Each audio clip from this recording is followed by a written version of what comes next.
Ons gee al die ere. Ons gee al die ere. Ons gee al die ere. Ons gee al die ere. Jesus die.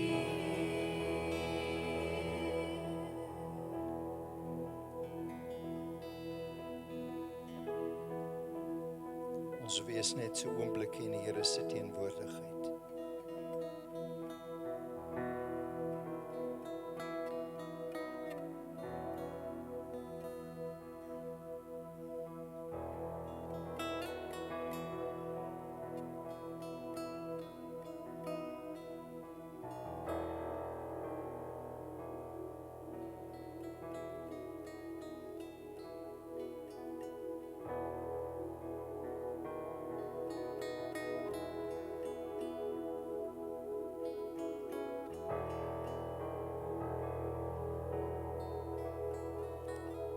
Here word verheerlik. Verheerlik deur ons lewens. Verheerlik Here hier in ons midde.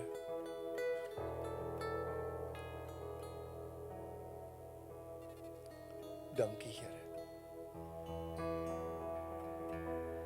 Ons vir 'n oombliekie steek ons net ons hande in die lug. Bely net saam met my.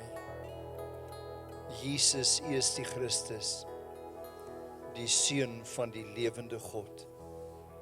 En ons eer U as ons verlosser en ons heiland.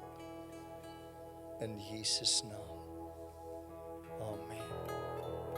Ons wees nog net so 'n oombliekie in die Here se teenwoordigheid.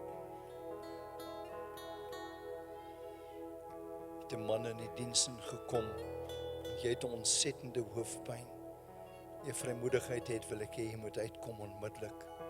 Jou hoofpyn sit altyd hier voor op jou kop, maar voel vandag asof daar 'n band is.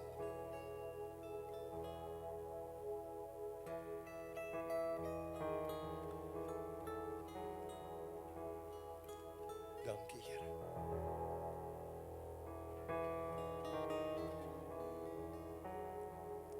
Here, ons vereer U vanoggend. Dankie Here, U is ons God. Dankie Vader.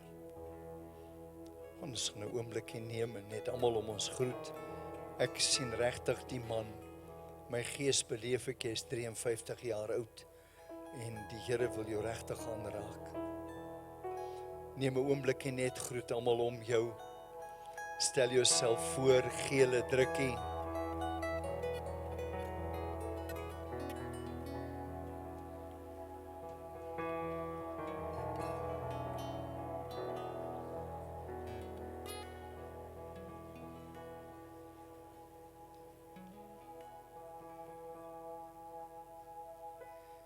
Wonderlik om julle hier te sien.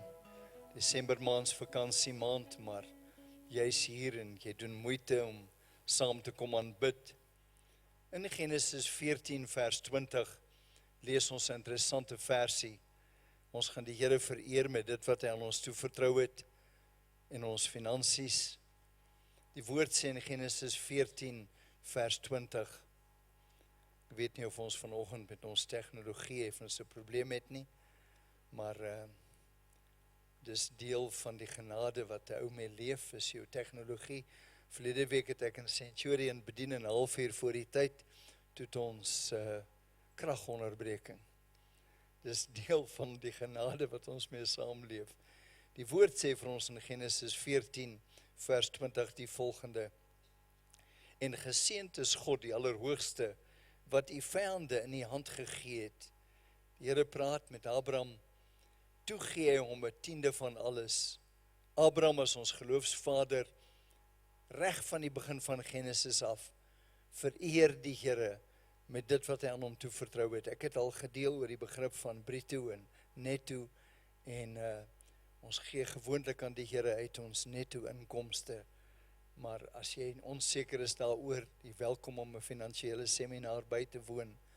Kom ons maak dit ons oë toe. Ek wil net hê jy moet sien hoe jy jou offergawe aan die Here gee, en dat die Here jou vereer, want jy vereer hom. Miskien moet ek nie die woord vereer gebruik nie, hy eer jou geloofstand, want as ons geloofs Vader Abraham dit kon doen, dan verklaar ek Here dat die seën van Abraham oor elkeen kom, in gehoorsaamheid aan dit wat hy as die Vader van ons geloof gedoen het. Ek bid u seën oor elkeen se offergawe. Here, hoe hulle dit ook al inbetaal, ek seën dit met die keer van u seëninge in Jesus naam. Amen. Net so voor ons die offergawe opneem, as jy vandag vir die eerste keer hier besoek, sal ek baie graag hê dat jy dalk net jou hand opsteek. As jy ons besoek hier vir die eerste keer vandag, net jou hand hoog opsteek en vir ons vir jou sê, baie welkom. Ek kan nie mooi sien hier van vooraf nie, die ligte is te skerp, maar na die tyd in die hoek van die kafeteria het ons so 'n sitkamertjie, ons ontmoet jou graag daar. Loof die Here. Ons gaan vlugtig net kyk na ons dagboek. Kom ons kyk net na ons dagboek vir die maand.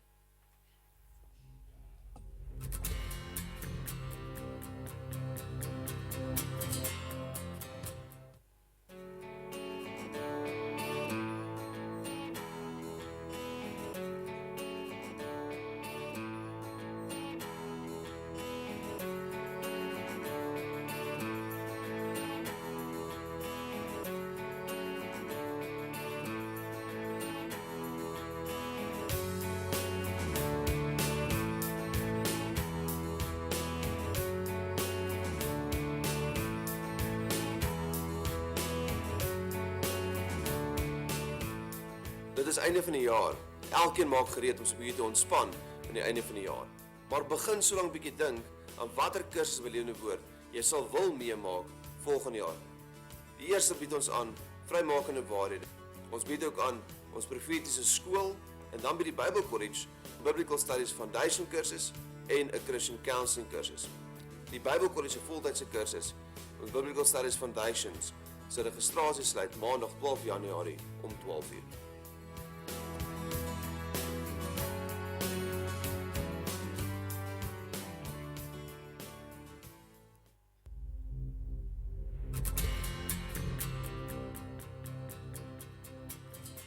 Wonderlik, ons vir die oggend begin. Ek wil 'n paar, net 2 goed weggee. Ek het so 'n militêre Bybel, die 83 vertaling. As jy kom, kan jy hom kom haal. Skenk hom vir jou. En dan het ons in ons boekwinkel, ek het ruk terug 'n onderhoud gevoer met Adel Neveling, wat in 'n familie van Satan gebore is. En sy was 19 jaar lank 'n heks. En het nou haar doktersgraad voltooi. Sy dien die Here nou al amper 20 jaar. En sy het 'n fenominale boek geskryf, Die Kreet van die Bloedbevlektes. En jy is welkom, hier is ook 'n boek gratis vir iemand om te kom haal. Hy is in die boekwinkel beskikbaar. Loof die Here. Ons gaan net staan vir 'n oombliekie voor die kinders vorentoe kom. Kom ons staan saam. Elke Sondag het ons gesê, gaan ons net intree vir ons land. Kom ons sing net saam. We pray for South Africa, we call her by name.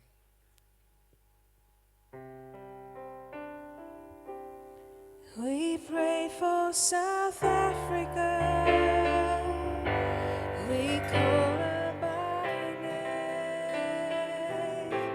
We present her to the Father in Jesus' name. May she be found righteous. May she not be ashamed. For South Africa, in Jesus' name.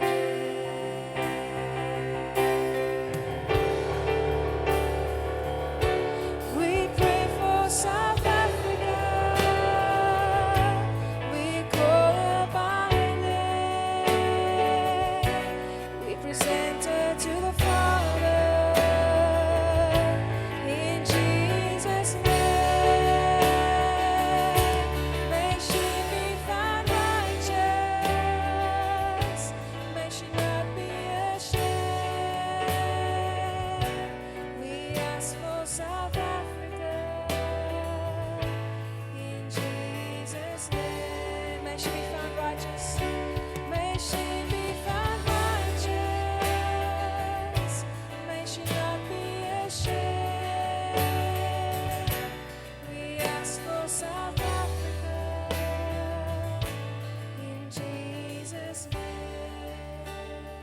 Ons neem net hande so met mekaar op die oomblik. Bid saam met my. Vader, ons bid vir ons land. Ons bid vir die regering. Here, ons bid vir geregtigheid. Here, laat U naam geheilig word. Laat U koninkryk kom. Laat U wil geskied, soos in die hemel, net so ook op die aarde, net so ook in Suid-Afrika. In Jesus naam. Amen. Kom ons gee vir die Here 'n klapoffer.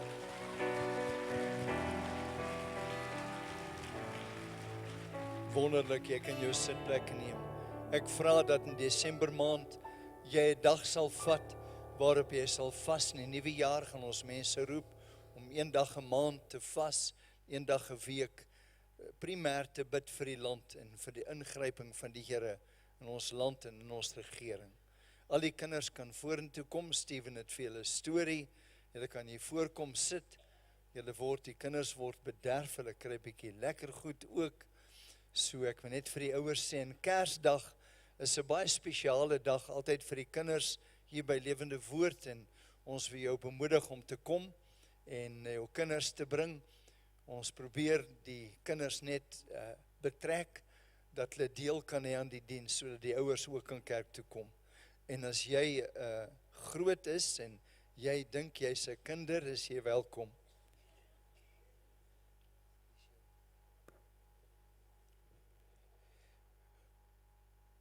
Goeiemôre al die vakansiemaats, gaan dit goed vanmôre? Is julle bly dis vakansie? Is ouers bly dis vakansie?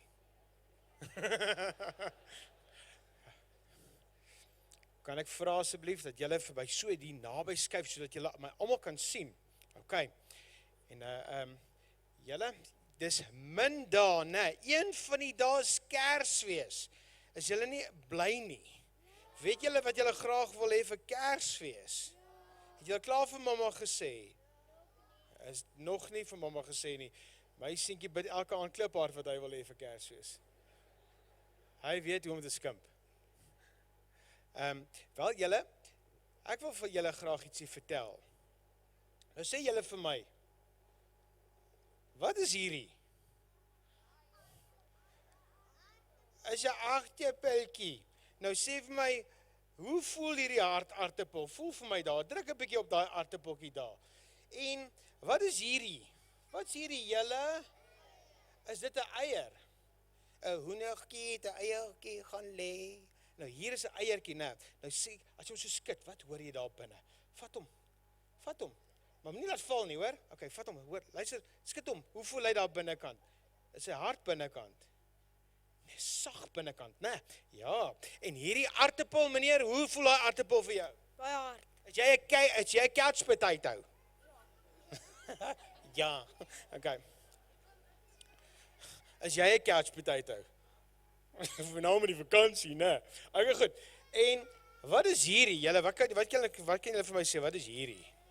Nou kom ek vertel vir julle eendag was daar 'n seentjie en 'n dogtertjie.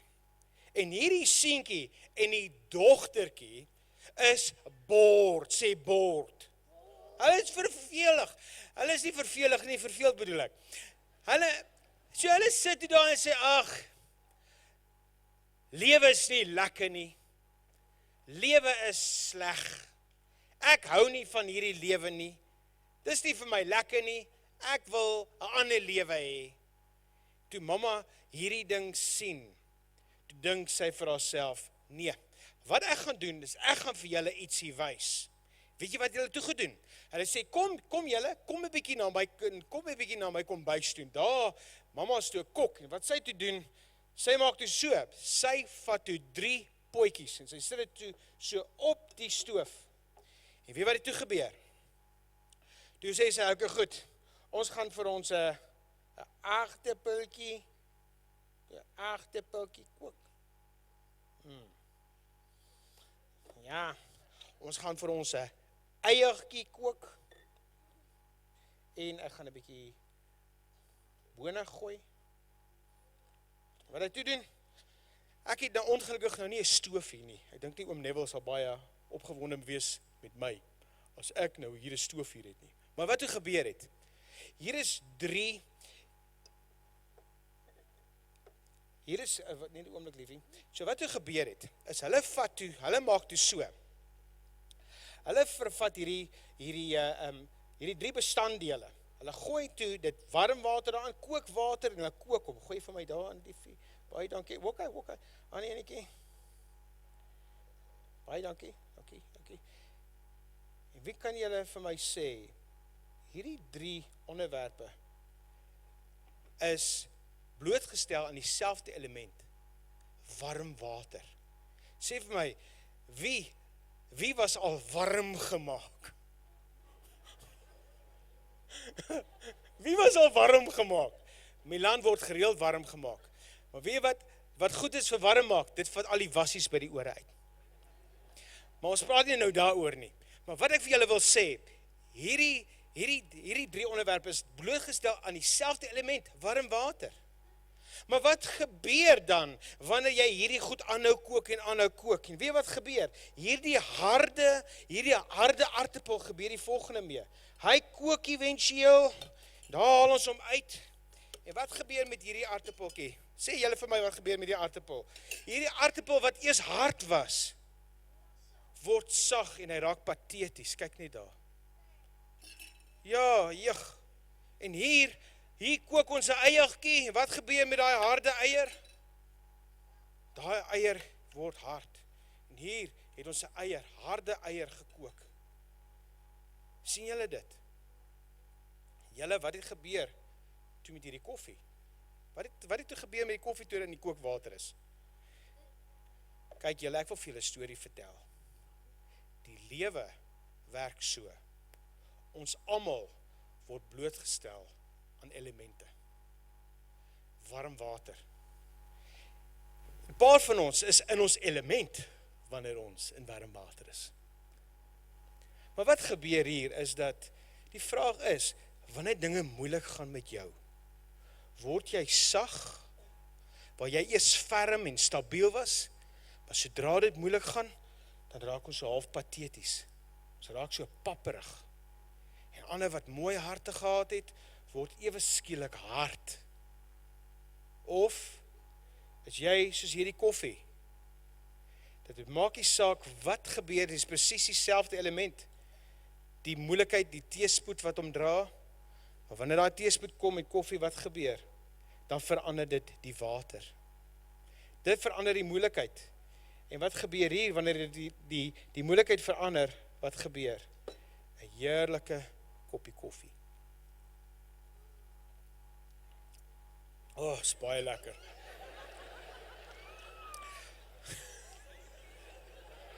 Oh.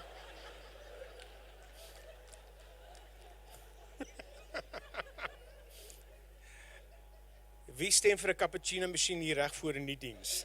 Okay. Julle, die einde van die verhaal is die volgende. Is wat gebeur met jou wanneer jy in die moeilikheid is? Word jy sag en pateties? Word jy hard? Of beïnvloed jy die omstandighede om jou? Beïnvloed jy dan mense? En mamas en papas, ek wil jou vra. Jy wat 'n ferme mens is, wanneer die moeilikheid oor jou kom, word jy pap en pateties? Miskien is jy sagte hart, maar wanneer die moeilikheid kom, dan word jy gehard.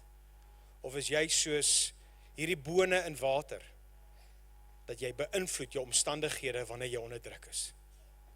Julle, daar's 'n skrifgie wat sê in Markus 9 vers 50, Lise, kan jy hom vir my kry daar? Praat van die sout, dat ons moet sout wees in hierdie wêreld. En julle, wanneer die moeilikheid oor ons lewens kom ons beïnvloed hierdie wêreld. Kom ons beïnvloed mekaar. En moenie toelaat dat ons verhard word of pateties word nie, maar weer 'n keer. Kom ons maak 'n verskil in hierdie vakansie, met ons maats, met ons familielede en neefies en niggies. Kyk wat die woord sê, die sout is goed, maar as die sout souteloos word, waarmee sal julle dit smaaklik maak? Sal julle moet sout in julle hê en vrede hou met mekaar. Maats, het julle iets geleer vandag, dat wanneer dit moeilik gaan, kom ons word nie pateties nie.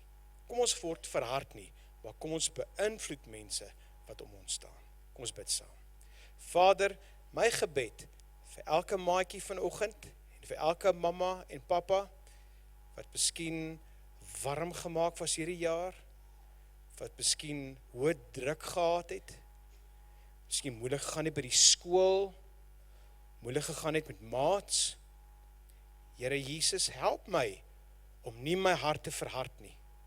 Help my, Here, dat ek nie verswak as mens nie, maar wat ek liewers so sout in hierdie wêreld kan wees, om die wêreld te kan beïnvloed in Jesus naam.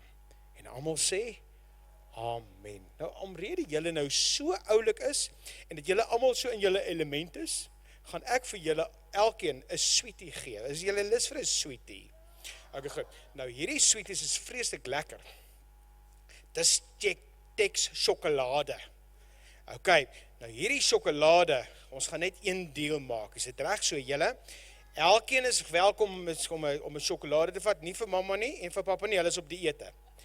Nou wat jy gaan doen, is jy gaan daai sweetie eet, maar een voorwaarde, jy moet hom vir pappa gee dat hy hom in sy skoen druk. Okay, nie onder die bank druk nie, né, mamma en pappa? Okay, goed, so ons het nodig om hierdie sweetie papiere mooi weg te gooi, en dan nie onder die bank nie, né? Okay, goed, julle, baie dankie. Dankie, Neville.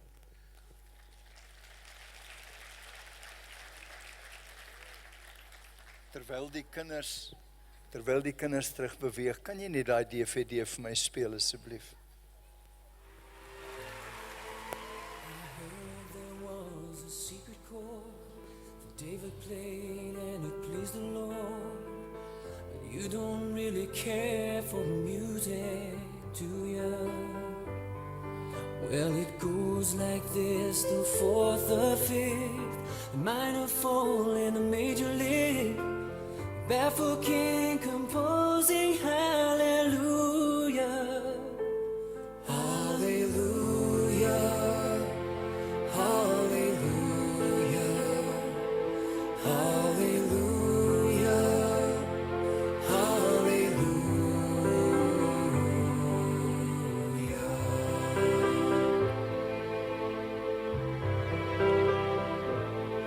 Well, your faith was strong, but you needed proof.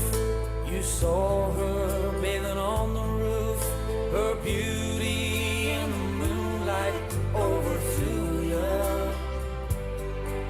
She tied you to her kitchen chair, and she broke your throne, and she cut your hair, and from your lips she drew the hallelujah.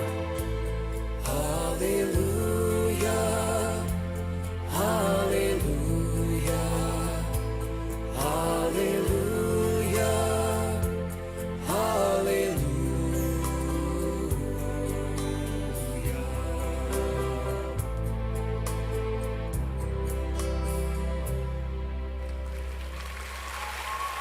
Maybe there's a God above, but all I've ever learned from love was how to shoot somebody who outdrew you.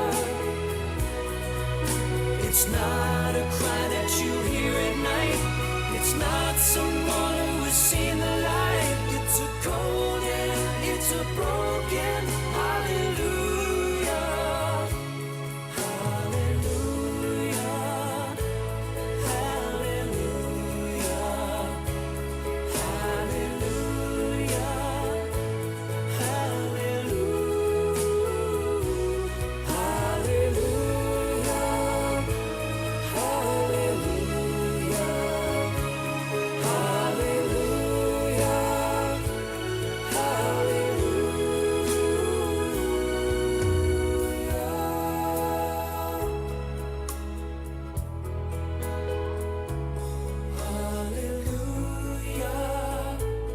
Hallelujah.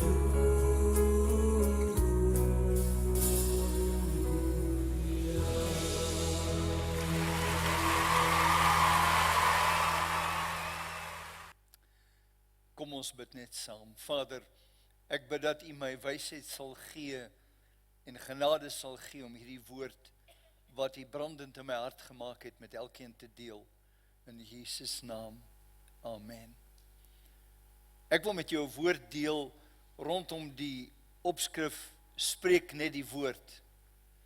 En dan 'n subtitel Die blywende woord. Almal wat op internet inskakel, baie welkom met ons te kan deel vanoggend. Vir my persoonlik is die uitdaging vir 2015 om lewe te spreek en die woord te spreek. Die Here daag my regtig uit rondom hierdie begrip. In Johannes 5:38 is daar 'n fenominale skrifgedeelte waar Johannes kom en hy sê, en julle het sy woord nie as iets blywends in julle nie. En julle het sy woord nie as iets blywends in julle nie. Die Engels sê, you don't have his thought having made residence in you. Sy woord lewe nie werklik in jou nie. In New York was daar 'n baie interessante inbraak in 'n kettingwinkel. Dit het die aand plaasgevind net voor 'n groot uitverkoping. Die volgende dag, toe die deure oopmaak, toe is die kliënte aangenaam verras. Want mense het al van vroeg begin tou staan. Fietsse was beskikbaar vir net $20, wat $200 gekos het normaalweg. Yskaste vir $50, wat $500 gekos het. En daar was 'n skoonheidsroom beskikbaar vir $150 en gewoonlik het hy net verkoop vir $15. Dit het gou uitverkoop want vrouens het gedink dis 'n geheime nuwe skoonheidsmiddel. Onmiddellik was dit omtrent uitverkoop. Toe die mense besef, die bestuur van die winkel, dat daar groot fout is, moes hulle die winkel ongelukkig sluit. En hulle het toe uitgevind dat met die inbraak het niemand iets gesteel nie. Hulle het net die prysetikette omgeruil. Nou daar's 'n uitdaging wat kom hier. Die vraag wat ek myself moet afvra, is die volgende. Is sy woord blywend in my hart? Bly sy woord, het dit regtig 'n plek gevind, en is sy woord vir my waardevol? Johannes 10:10 sê, die dief kom net om te steel, te verwoes en dood te maak. Hy kom net om te steel. Wat wil hy steel? Die kosbaarste besitting, die woord van die Here. Toe hy by Adam en Eva die woord steel, toe steel hy hulle tuin en hulle verhouding. Daar's mense aan die ander kant, die vyand as gevolg van teleurstelling, het hulle nie die woord in hulle hart gehou nie. Hulle het die woord begin bevraagteken. Aan die ander kant het die vyand gekom en prysetikette omgeruil. Want die vyand wil nie hê dat die woord vir jou kosbaar moet wees nie. Hy wil dit wat duur is goedkoop maak en dit wat goedkoop is duur maak. Dink aan byvoorbeeld die Jode wat daagliks manna moes optel. Tel jy daagliks manna op?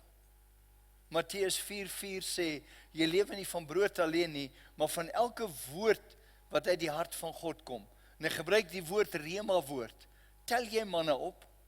En dan in Hebreërs 10:25, die Here kom en hy sê, laat ons die onderlinge byeenkoms nie versuim, soos sommige dit die gewoonte het nie, maar laat ons mekaar vermaan, bemoedig, en dit des te meer, na mate julle die dag sien naderkom. Dis interessant, dat mense baie keer wegloop van die Here, want hulle besef nie regtig wat gaan aan nie. Ek wil Geo, as jy dalk, ek het gevra as jy sal kom, as jy wil saamkom, welkom. Ek het gaan bedien, ek bedien by 'n gemeente in Engeland. Hierdie paartjie is Suid-Afrikaners, hy's 'n veearts daar, en hulle beleef iets fenomenaal in die gemeente, in die soeke wat hulle gehad het. So ek gaan hulle net vra om kortliks te kom deel, want ek het nou al 3 keer die voorreg, kom gerus, 3 keer die voorreg gehad, Geo en Shemen Hauptfleisch, en hulle is nou al baie lank in Engeland, maar hulle praat nog Afrikaans baie mooi. As ons excited raak, dan gooi ons Engelse woorde tussenin. Ons het verlede jaar gehoor van 'n herlewing wat uitgebreek het in Wallis, daar in 'n klein dorpie genaamd Kumbraan, en een Saterdagoggend staan ons op, en ek sê vir Shemen, ek dink ons moet gaan, ons moet dit gaan bywoon, so 350 km van ons af. Want die Here sê, if you want unusual things to happen, you need to start doing unusual things.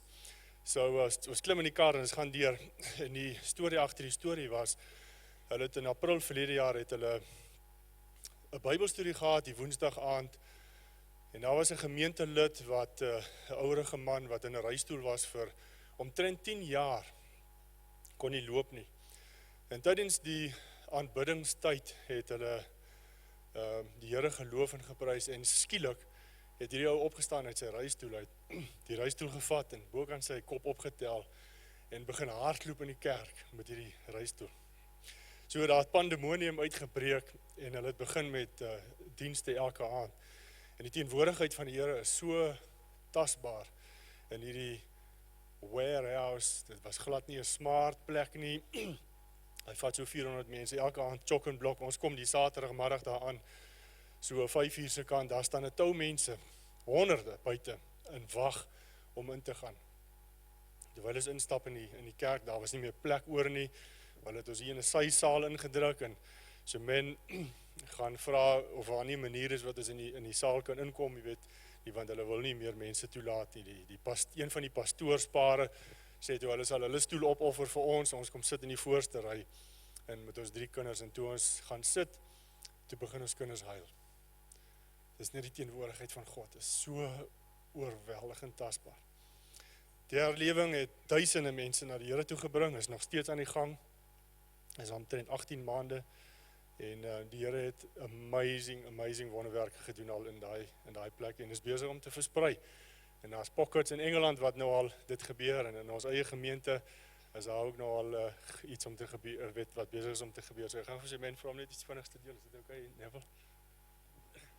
Ons weet ons kan nie van Neville se preektyd baie vat nie. Ek het net een ding op my hart. Dit was ongelooflik net om te sien hoe die Here beweeg het. En ek het so gegrens vanoggend in die worship tyd hier. Dit is so lekker om in Afrikaans te kan sing saam met julle. Die Here is oral dieselfde. Maar dit was die ding wat vir my uitgestaan het in Wallis, was daai eenvoud wat onder die mense was en daai kinderlike opregtheid van om net te glo dat Jesus kan iets amazing doen.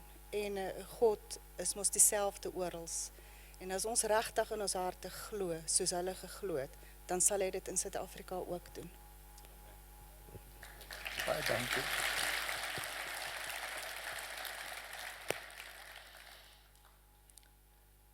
Ek het gepraat van waardestelsels. Was my interessant om net te gaan kyk na die renosterhoring se waarde. In Vietnam betaal jy $100,000 vir 1 kilogram, is 1,2 miljoen vir 1 kilogram. Goud is 'n derde, 475.128, die pryswissel, is amper renosterhoring 3 maal duurder. Waar is die waarde etiket? Nou, hoe lank lieg die vyand dalk vir jou oor waardestelsels? Wat vir my wonderlik was, in Wallis, die uitbreek van die herlewing, mense het net die aangesig van die Here begin soek. Daar was 'n honger na die Here. Daar's nie een persoon wat vooropgestoot is nie. In die tyd van lof en aanbidding kom die Here net bonatuurlik. Nou kom hy in Psalm 12 vers 7 en hy sê, die woorde van die Here is rein woorde, silwer wat gelouter is in die smeltkroes van die aarde, gesuiwer 7 maal.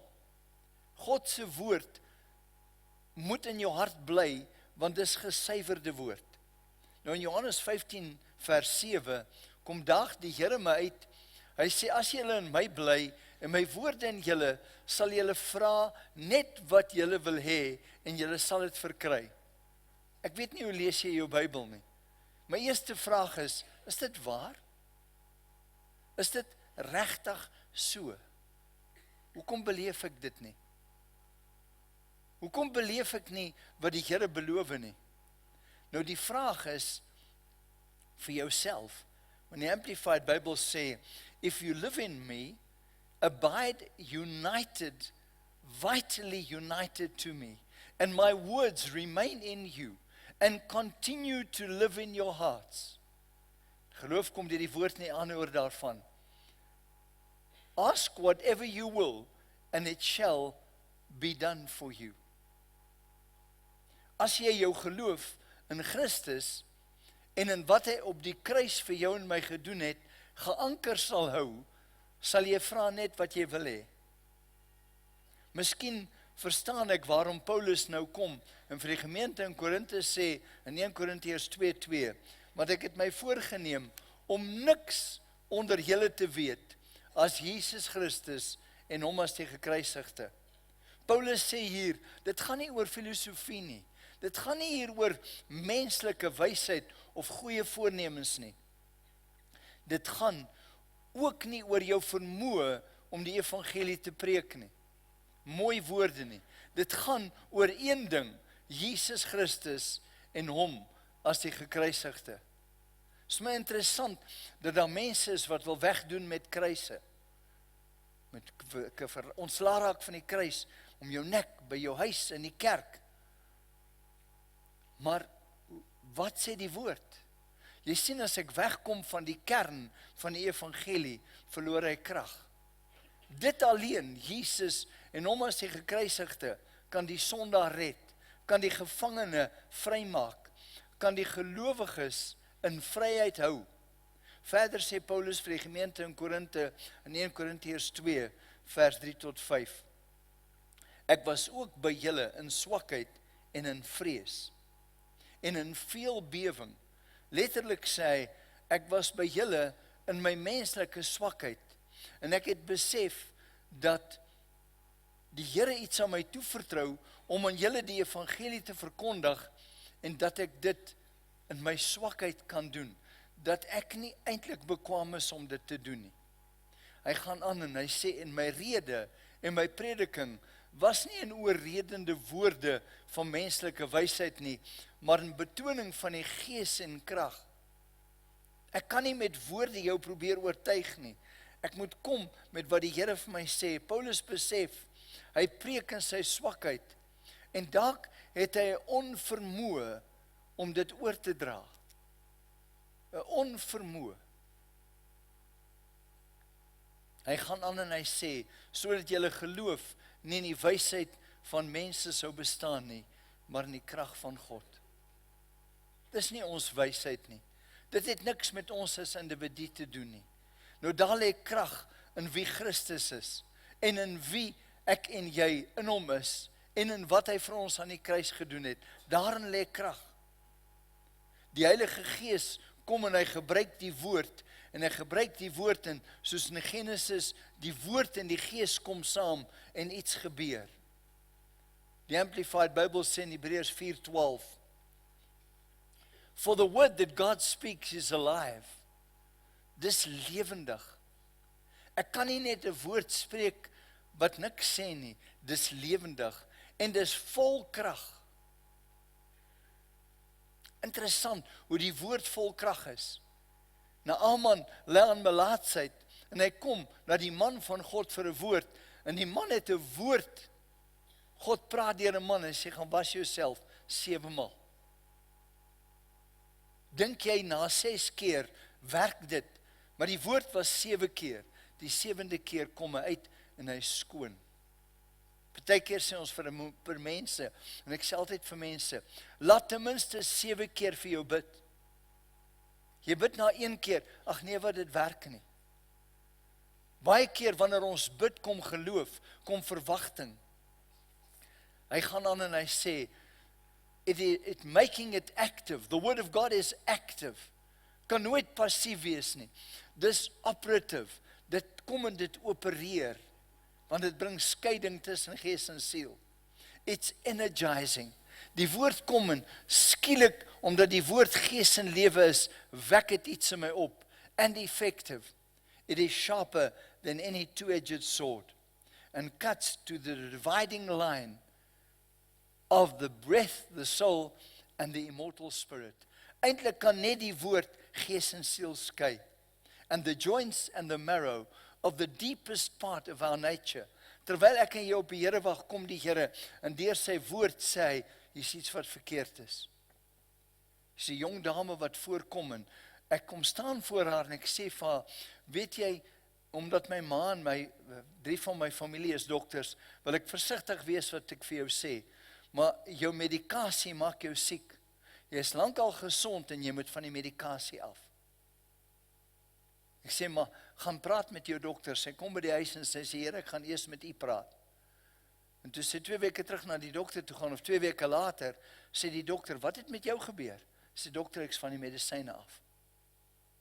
Sien, daar's 'n woord wat kom partykeer, wat ons nie verstaan met ons verstand nie, en die woord kom en bring skeiding tussen gees en siel. Die woord van God het mens geword, en die gees van die woord het saamgewerk, en skielik was daar 'n beroering in jou gees. Die woord kom en daar's 'n beroering in jou, 'n opwekking van geeslewe, en daarmee kom 'n verwagting. Dis soos toe die Here met Esegiel gepraat het, en vir Esegiel gesê het, kom profeteer oor die doodsbeendere in Esegiel 37.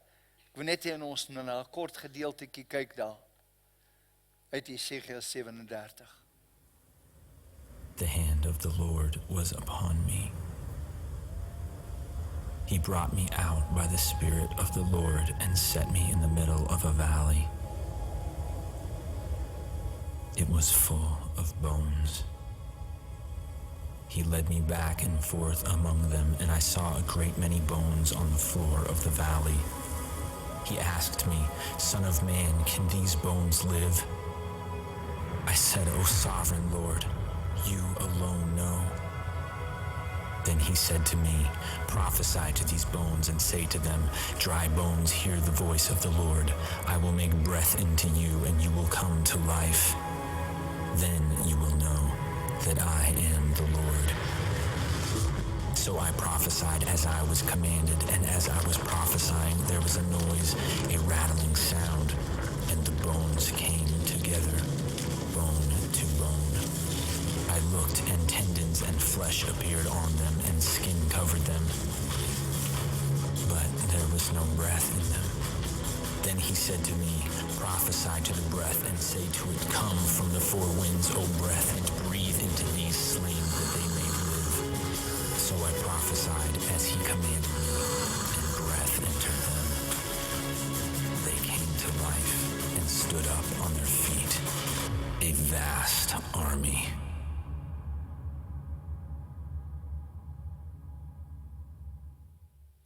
Esegiel 37 van vers 3. Toe sê die Here vir my, mensekind, kan hierdie bene lewendig word? Ek beleef dat die Here kom met my praat en hy sê, wat gaan in jou besigheid aan? Wat gaan in jou familie aan? Wat gaan in jou gesondheid, in jou lewe aan? Kan dit verander? Mensekind, kan hierdie doodsbeendere verander? En Esegiel antwoord die Here en hy kom en hy sê, Here, U weet dit. Hy sê, ek kan dit nie op my eie doen nie. Dis 'n menslike, onmoontlike taak. Daarop sê hy vir my, profeteer oor hierdie bene en sê vir hulle. Ek weet nie of jy in jou hart al, byvoorbeeld, ek moet oor hierdie ding profeteer. Hy's dood. Hoe profeteer jy oor 'n doodsbeendere? Kyk hoe dit gelyk in die vallei. Maar dis hoe die Here werk. Die Here werk deur sy woord. Jesus is die opstanding in die lewe. En 'n profetiese woord se doel is om opstanding te bewerkstellig. Dis waarom ons 'n sterk fokus het met die profetiese. Shimen, wat nou net getuig het, hulle bied 'n profetiese skool aan, wat hulle van ons gekry het by die gemeente in Engeland. Want ek glo aan die woord, omdat daar 'n opwekkingskrag is, wanneer die woord gespreek word. Nou profeteer oor die bene, sê vir hulle, dorbene, hoor die woord van die Here. Hoe praat ek met iets wat dood is, en sê jy moet luister? Omdat God sê. Die oomblik wanneer ek spreek, en ek doen wat God sê, daarom moet die woord blywend in my hart wees, dat ek kan glo, ek kan spreek. So spreek die Here tot hierdie bene. Kyk, ek bring gees in julle, sodat julle lewendig kan word. Die woord gees is dieselfde toe die Here gekom het in Genesis, en hy vorm hierdie modderman. En hier staan hierdie man van stof, Adam. En hy spreek lewe in hom, en skielik word Adam lewendig. Net so kom die Here en hy sê, Jesus situasie van doodsbeendere, Esegiel profeteer. Kan jy dink wat Esegiel beleef het? Ewe skielik is daar 'n roering in die hele vallei. Dis deel van die woord wat die Here my vir Suid-Afrika gegee het. Kan 'n nasie na die Here terugkeer? En jou antwoord bepaal jou betrokkenheid. Ek het hierdie week met Angus kontak. Want ons tree in vir hom, omdat mense hom met kritiek uitmekaar uittrek. Maar hy sien, saam met ons, 'n land. Dis waarom ek by Woord en Aksie betrokke is. In die nuwe jaar plaas ons net uit lewende woord 5 nuwe werkers in skole, want ons sien 'n volk wat opstaan. Ons profeteer oor ons volk. Ek het so ruk terug 'n woord gebring, dat hier gaan 'n roering kom in die regering. Ek kan nie verder deel oor die woord nie, want hier kom 'n roering, omdat hier mense is wat bid. Hier's 'n jong groep mense, die middelklas, ANC ouens, wat waarlik die Here dien, wat intree, wat bid. En daarom gaan daar 'n roering kom, want mense spreek lewe. Hierdie week is interessant, op die nuus sê hulle, het jy plan B om pad te gee? Ek het nie 'n plan B nie. God het my in hierdie land geplaas, en as jy glo het jou hier geplaas, het jy nie 'n plan B nie. Hy sê, sodat hulle lewendig kan word. Hoe jy hierdie skrif ook al wil vertolk, is nie belangrik nie. In vers 11 sê die Here, dat Israel word verteenwoordig deur hierdie dooie bene. Israel was in ballingskap in Babylon al vir oor die 10 jaar. Wat dit betref het, was Israel dood. Daar was nie lewe nie. Maar God, by hom is niks onmoontlik nie. Niks onmoontlik om in te gryp bonatuurlik nie. Jeremia 32:17 sê, vir God is geen ding te wonderbaar nie. Dink aan Maria, toe die engel Gabriel by haar kom, en vir haar sê, dat sy 'n seun gaan baar, en sy moet hom Jesus noem. Sy vra 'n normale vraag. Hoe kan dit wees, aangesien ek geen man het nie? En Gabriel antwoord Lukas 1:37, want geen ding sal by God onmoontlik wees nie. Geen ding nie. My belewenis was, dat Maria se antwoord behoort jou en my antwoord te wees. Here, geen ding is by u onmoontlik nie. Vrou kom nou na my toe, sy sê, ek sukkel 2 jaar, wat ek nie werk kry nie. Ons gemeente in George is nog baie klein. En ek kom sê vir my, elke persoon wat hulle voorbid kry werk. Sê hulle beleef 'n salwing, dat die Here deure oopmaak. Nou in Lukas 1:38 antwoord sy, en Maria sê, hier is die diensmaagd van die Here, laat dit vir my gaan, volgens u woord. En die engel het van haar weggegaan. Vir Kersfees is hierdie eintlik 'n geloofssleutel vir jou. Beslis nie of Jesus op die 25 Desember gebore is nie, want hy is nie daai tyd gebore nie. Het kan sneeu daai tyd in Jerusalem. Hy moes rondom die Loofhuttefees gebore gewees het, rondom September. Maar dat Jesus die Heiland wel gebore is, die woord het vlees kom word, omdat 'n vrou gereageer het en gesê, die boodskap sê, sy wil moet in my lewe geskied. Laat dit met my gebeur, presies soos u gesê het. Die Bybel in praktyk vertaal dit so, ek is tot beskikking van die Here, laat dit met my gebeur, wat u gesê het. Is jy tot beskikking van die Here, glo jy iets kan opstaan? Nie dat ek iemand op 'n troontjie sit nie, is Johan Ackerman vanoggend. Mense het gedink die leeu's kan nie opstaan nie. Hulle is nie eens uit die liga uit nie. Jy hou nie 'n leeu op die grond nie. Jy sien iets gebeur, want in sy hart het 'n span begin leef, wat kan opstaan, en het begin lewe spreek. Ek het met hom onderhoud oor televisie, en het begin lewe spreek in die situasie, en die Here het dit begin opwek. Nou vra jouself die vraag, hoe reageer jy op 'n belofte van die Here? Ja, maar hulle profeteer net ten dele. Ja, is net ten dele. Maar wat doen ek met die deel? Wat doen ek met die gedeelte wat ek het? Wat doen ek met die woord, as jy besig is, en jy spandeer tyd met die Here, en skielik is daar 'n rema woord, dat herlewing gaan breek, dat die Here iets bonatuurlik gaan doen. Dis interessant, Geo het nie vertel, in die gemeente, hulle is 2 herders daar, gaan wag hulle op die Here, en die Here sê, gaan terug, en kyk hoe die gemeente tot geboorte gekom. En hulle gaan terug, hoe het die man wat die gemeente geplant het, wat was die woord van die Here aan hom? En hulle gaan toe, hulle vind toe sy graf, hulle is in 'n plek met die naam van Margate, dis so 2 ure van Londen af, dis waar ons naam as Margate, is Margate in Engeland. Hulle vind toe sy graf. Maar nie dat hulle by die graf wil gaan nie, wat was die woord van die Here vir die gemeente? Hulle vind toe uit, sy vrou is ook dood. Maar hulle het nie as 'n naam op die graf nie. Die Here praat met hulle oor die vergete vrou. En daar begin 'n roering kom. Wat maak jy met 'n belofte van die Here? Skielik beleef hulle 'n opwekking in hulle gemeente. En daarom vat die Here ons terug. En in die nuwe jaar gaan ons terug. Ek het 'n ruk terug gesê, ons het as gemeente effens van spoor afgegaan. Dis so maklik. Want jy het leierskap of mense wat inkom en hulle wil jou van die spoor afvat. Dis nie belangrik wie ek is nie. Dis belangrik dat die Here gekom het en iets kom praat het. En toe ons in lewende woord, toe ons begin weer 'n eenheid vorm, het ons die begin van die jaar gesê, ons kan nie eers bou in Centurion. Ek het verlede Sondag daar bedien in 'n vol gebou. Ons moet 2 dienste begin in Januarie.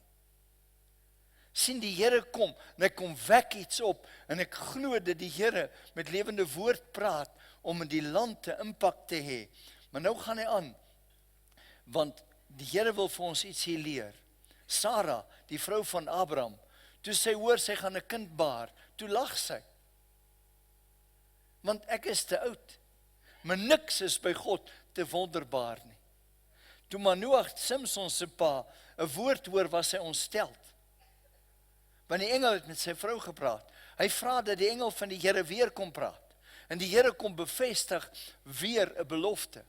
Dis my interessant, dat toe ek by profete span sit, dat mense sê, jy's getrou aan dit wat die Here oorspronklik vir jou gesê het, moenie van die visie afwyk nie.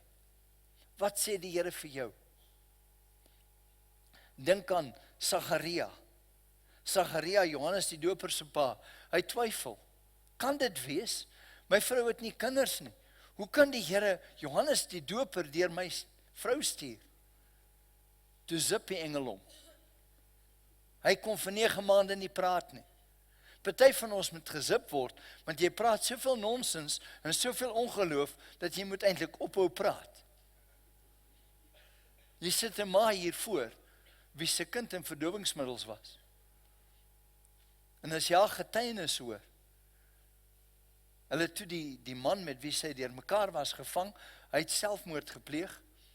En nou die dag wonderbaarlik in 'n hofsaak, hoe die kind uit hierdie hofsaak uitkom. Sy dien nou met toewyding die Here. Maar hier sit 'n ma, wat die woord oor haar kind bly praat het. Ek gaan nie dood praat nie, ek gaan lewe praat oor my kind, want God het my 'n kind gegee, en ek het 'n verantwoordelikheid, en ek het 'n belofte voor die troon van die Here oor hierdie kind gemaak. Maria het die woord belofte geglo. Die woord van die Here aan Esegiel, in Esegiel 37 vers 14. Interessant. En ek sal my gees in julle gee, dat julle lewendig kan word, en ek sal julle vestig in julle land, en julle sal weet dat ek die Here dit gespreek het, en dat ek dit doen, spreek die Here. Hy kom en hy sê, ek sal my gees in julle gee, dat julle lewendig kan word. Hoe kom die gees van God in jou? Deur die woord wat gees en lewe is. Jy nooi die Here om in jou te kom woon, maar die woord aktiveer die geeswerking in jou. Jy begin die woord oor jouself spreek.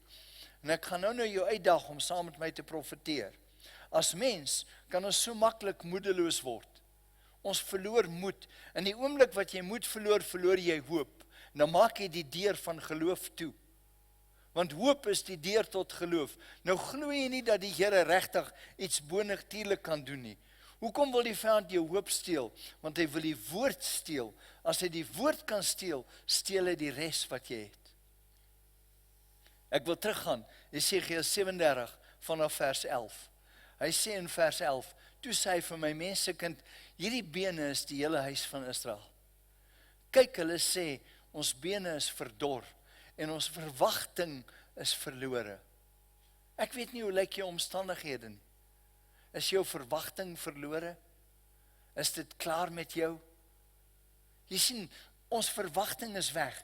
Die Here wil ons hoop kom gee. Kyk wat doen hy met Esegiel.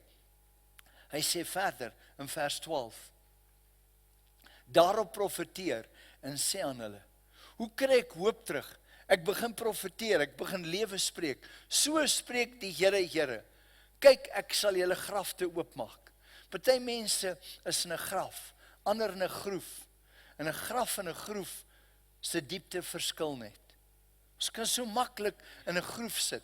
Ons loop en praat dieselfde ding. Onthou die Jode vir 40 jaar loop hulle in die woestyn en brom, en eintlik het hulle vir hulle self grafte gegrou. Maar is Joshua en Caleb, en daar's 'n ander gees in hulle. Ek sal hulle grafte oopmaak, en julle uit die grafte laat opkom. O my volk, ek sal julle bring in die land van Israel. Volgende jaar neem ek 2 toergroepe Israel toe. Want die impak in mense se lewens is so fenomenaal. Nie dat jy soontoe moet gaan nie, want jy het openbaring deur die woord, en julle sal weet dat ek die Here is, en ek julle grafte oopmaak, en julle uit die grafte laat opkom, o my volk. Dink jy, die Here kan jou omstandighede verander in jou familie, jou besigheid, jou gesondheid? In die land kan die Here dit verander, dat die Here regtig kan ingryp. Glo jy God kan kom en 'n goddelike regering op die been bring? Jy sien, as ek dit ophou glo, moet ek immigreer. Na wie en waarheen gaan ek? Ek loop gister by die boeremark saam met Geo. En hy sê, hy sien groepe mense. Dan begin hy net huil. Want in Engeland sê hulle 1% dien die Here. Hy sê so, as jy 100 mense sien, is 99 dalk op pad held. Begin hy ween. Maar wat doen jy? Profeteer jy? Hulle het gesê, in die area wat hulle is, wat kan ons doen? Kan ons 'n verskil maak? Ek het die begin van die jaar 'n woord vir die president gehad. Ek kon nie by hom uitkom nie. Toe ek instap verlede week in die gym, is sy sekretaresse kom groet my, wil jy nog die president sien? Ek sê op die oomblik nie. Ek weet nie of sy tydvak verby is nie. Ek kan vir hom bid. Maar ek het 'n woord van die Here nodig. Ek kan nie instap, as ek nie kan kom sê, meneer die president, so sê die Here, dat die vrees van die Here oor hom kom nie. En dit glo ek met my hele hart. Ek het profetiese woorde, die Here vir my deure gaan oopmaak. En dis waarom ons die Here voor vertrou daarvoor. Dit is interessant, hier's 'n sakeman. En hy sê, hy het 'n tafel, bespreek 'n tafel, om langs Zuma te sit, by 'n ontbyt. Hy bel vir Angus, hy sê, Angus, kan ek jou saamvat? Sê ja, sê, kan jy my langs hom laat sit? Nou sê Angus ken, hy lê hande op hom, hy sê, let's pray, amen! Jy sien, daar's 'n impak. Ons vertrou dat God iets in ons land kan doen. Nou wanneer die Here se woord 'n tuiste in jou hart vind en in jou denke vind, en net die woord beweeg jou, niks anders nie. Niemand anders nie. Nie mense se opinies nie, nie mense se gedagtes nie. Jakobus 1:8 sê, jy's nie dubbelhartig nie. Jy's enkel gedagtig. Dis die woord van die Here, wat ek voel, wat ek sien of beleef, maak nie saak nie. Romeine 3:4 sê, mag God waaragtig wees in elke mens se leenaar. Die woord moet 'n blywende woord in jou wees. Baie meer is net 'n gedagte. Dit moet in jou bly. Dit is sy ewige woord. En die Heilige Gees gebruik die woord om skepend op te tree. 1 Petrus 4:11 is 'n fenominale versie. As iemand spreek, laat dit wees soos woorde van God. As iemand dien, laat dit wees soos uit die krag wat God verleen, sodat God in alles verheerlik kan word. Deur Jesus Christus, aan wie die heerlikheid en die krag toekom tot in alle ewigheid. Ek gaan jou vandag uitdaag in 'n oomblik.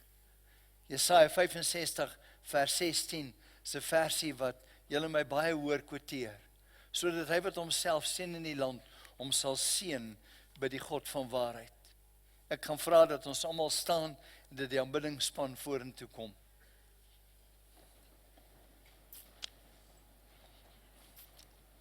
Ek wil hê jy moet saam met my bely. Ons gaan dit hardop bely.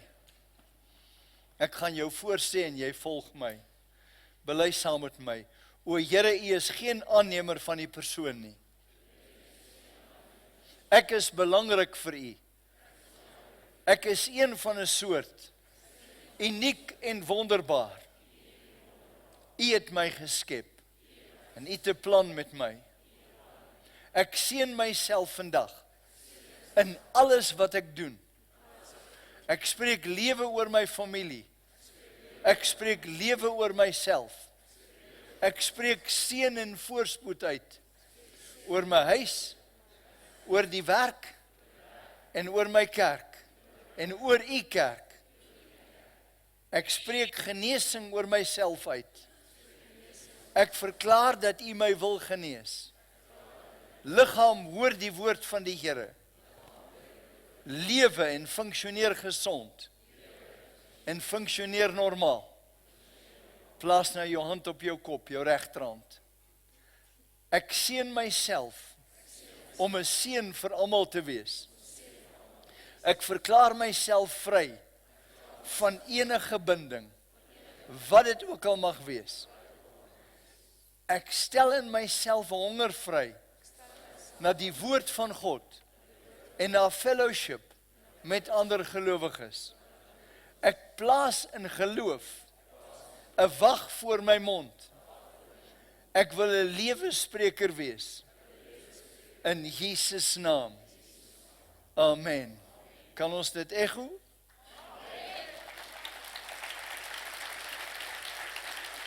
Amen. Amen. Amen. Dankie Here. Kom ons gee vir die Here 'n klapoffer.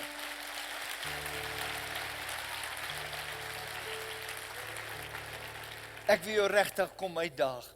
My belewenis was, as ek vir julle moet vertel, die paartjie sit hier wat met ons finansies werk, wat ons rekenmeesters is, hoe die Here kom onderneem het.